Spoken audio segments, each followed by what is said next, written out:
रामकृष्ण हरी देहूमधून संत तुकाराम महाराज यांची पालखी आणि आळंदीहून संत ज्ञानेश्वर महाराज यांची पालखी काल पुण्याकडे प्रस्थान ठेवलेलं होतं आणि आता या दोन्ही पालख्या पुण्यामध्ये मुक्कामी आहेत। आज दिवसभर या दोन्ही संतांच्या पालख्यांचं दर्शन हे पुणेकरांना आणि वारकऱ्यांना सुद्धा घेता येणार आहे आणि त्यामुळे आपण पाहतोय की अगदी कालपासून जेव्हा पालखी या ठिकाणी मुक्कामी आलेली आहे तेव्हापासून नागरिकांनी मोठी गर्दी दर्शनासाठी केलेली आहे। माझ्या मागे आपण ही रांग पाहतोय की खूप मोठी रांग आहे ती दर्शनासाठी लागलेली आहे। फक्त महिलांसाठीची ही रांग आहे, पुरुष रांग आहे ती सुद्धा दुसऱ्या ठिकाणी आहे, तिथे सुद्धा मोठी गर्दी आहे। आणि आपण पाहतोय म्हणजे वारीतल्या झालेल्या या महिला वारकरी आहेतच, पण पुणेकर नागरिक आहेत ते सुद्धा संत तुकाराम महाराजांच्या पादुकांचं दर्शन घेण्यासाठी गर्दी करू लागलेल्या आहेत। आणि गर्दी आपण पाहतोय की मोठी रांग आहे ती या ठिकाणी लागलेल्या आहेत।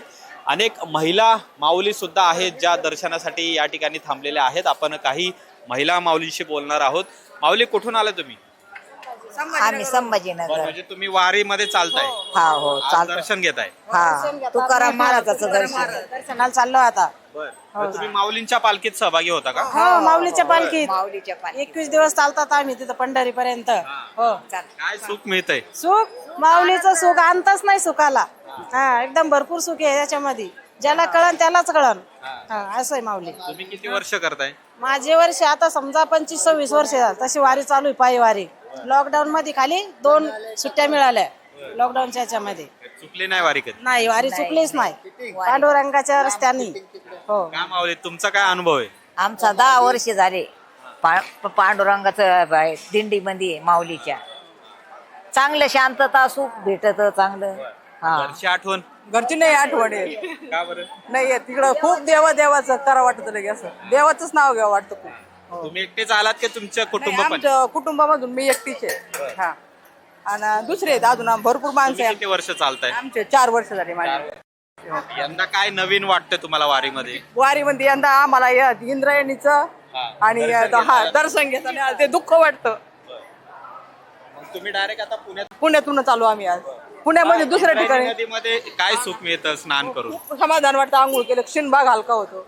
घरचं वर्ष झाले वारी करताय? वर्ष आहे माझं। बर, तुम्ही पण संभाजीनगरचेच आहात? यांच्या ग्रुप मधले तुम्ही आहात का? बरं, त्यांना काय घेऊन आले तुम्ही? आनंद वाटतो म्हणलं, तुम्ही बघा एकदा अनुभव घेऊन। खूप आनंद वाटतो म्हणलं, अनुभव माणसाला पुन्हा पुन्हा यावं वाटतं, इच्छा निर्माण होती। घरच्यांनी सोडलं का? हो, माझी 4 वर्षांनी इच्छा होती यायची, पण मला पांडुरंगानं आज बोलवलं। काय वाटते, कसं म्हणजे एकदम गर्दी मजा वाटते. खूप मोठी? म्हणजे खूप उत्सव वाटतो मला आल्याला। तुम्ही आळंदीत गेलता का? नाही, आळंदीत नाही झालं झालं आमचं पाण्यामुळं। उणी वाटते, उणीव भासती एवढी। हो, तेवढं दर्शन नाही। तुकाराम भंडारा डोंगर नाही साधला यंदा, भंडारा डोंगर नाही। हा, भंडारा डोंगरावर पण जायला पाहिजे होतं ना। हा, तिथं दर्शन नाही झालं आणि ते दोन्ही हुकलं तर जास्त असं हुरहुरवाने वाटतं, म्हणून आज तुकाराम महाराज तिथं दर्शन घ्यायला आलो।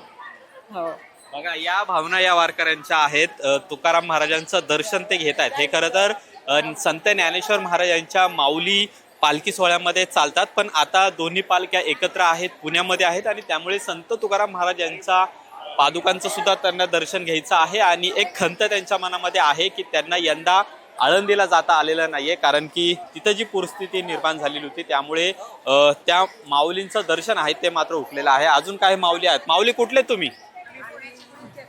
बरं, पुण्यातले म्हणजे दर्शन घ्यायला आला? दर्शन घ्यायला आलो। झालं का दर्शन? हो, छान झालं। किती वेळ लागला दर्शनाला? तासभर लागला उभा राहायला।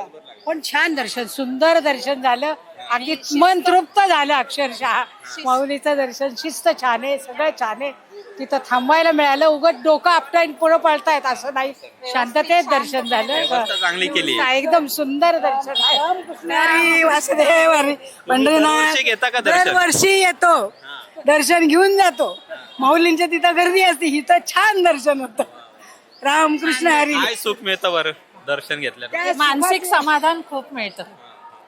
तुम्हाला देहू आळंदीला जाता येत नाही, त्यामुळे इथे जेव्हा पालखी येते तेव्हा तुम्ही ओढ दर्शन लागते, ओढ लागते अशी, आणि इथं पालखी येते, आम्ही दर्शन कधी घेतो अशी ओढ लागते, दुसरं काही नाही। आता दिवस चांगला जाणार।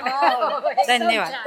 बघा, या माऊलींच्या भावना, चेहऱ्यावरचं त्यांचं हास्य, त्यांना मिळालेलं समाधान हेच खूप काय सांगून जाणार आहे। आणि त्यामुळेच या संतांच्या पालख्या वर्षानुवर्ष ज्या या वारीच्या माध्यमातून पंढरीकडे जात असतात त्याच्यामध्ये लाखो वारकऱ्यांना सुख समाधान शांती आहे ती मिळत असते, नागरिकांना मिळत असते आणि तीच भावना आज आपल्याला या पुण्यामध्ये संत ज्ञानेश्वर महाराज आणि संत तुकाराम महाराज यांच्या पालखी सोहळ्यामध्ये अनुभवायला मिळते. कॅमेरामॅन रोहित वनकटेसह अमोल धर्माधिकारी, LS मराठी, पुणे.